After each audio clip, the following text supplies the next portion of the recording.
Hey everybody, welcome to a very special episode of Out of Zion right here on God TV. I'm going to tell you right now why it's very special. We are in the stalactite cave in Israel. Now you're probably saying, I didn't even know there was such a thing.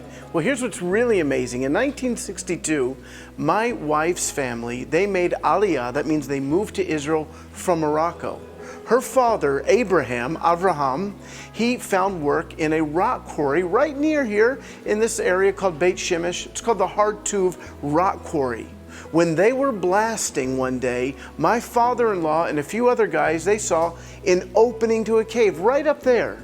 And inside, my father-in-law was one of the gentlemen that found this amazing stalactite cave.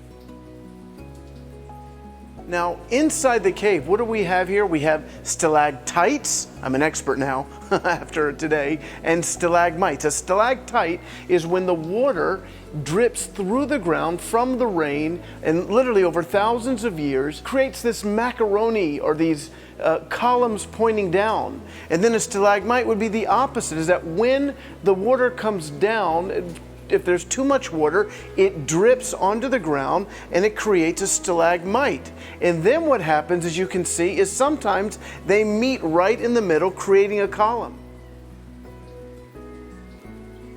Now it's interesting, if you take the Israeli tour through here, you hear them talk with using incredible technical terms like macaroni, elephant ears. I'm glad they keep it down on my level, but it's really amazing what we see here. Let's continue to go through.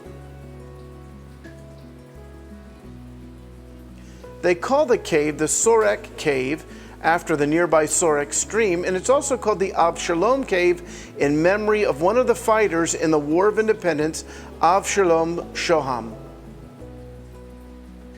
Now, after they discovered the cave in 1968, it was several years before they opened it. In fact, it only opened about 10 years afterwards because they had to make sure that they could prepare it for visitors.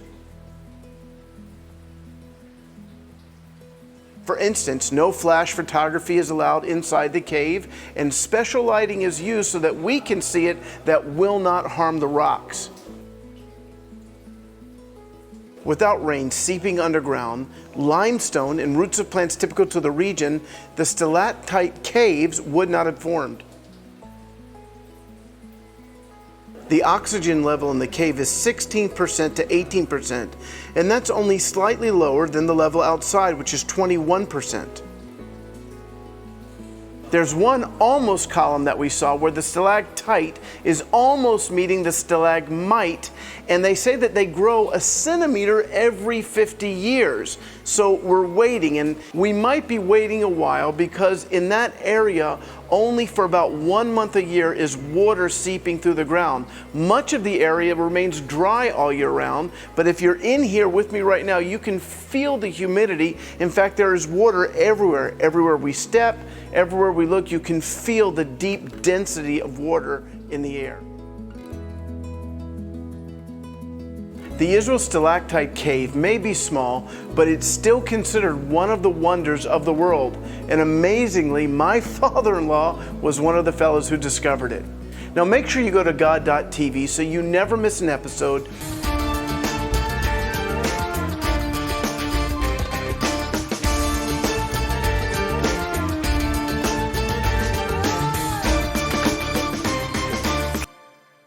Alfa.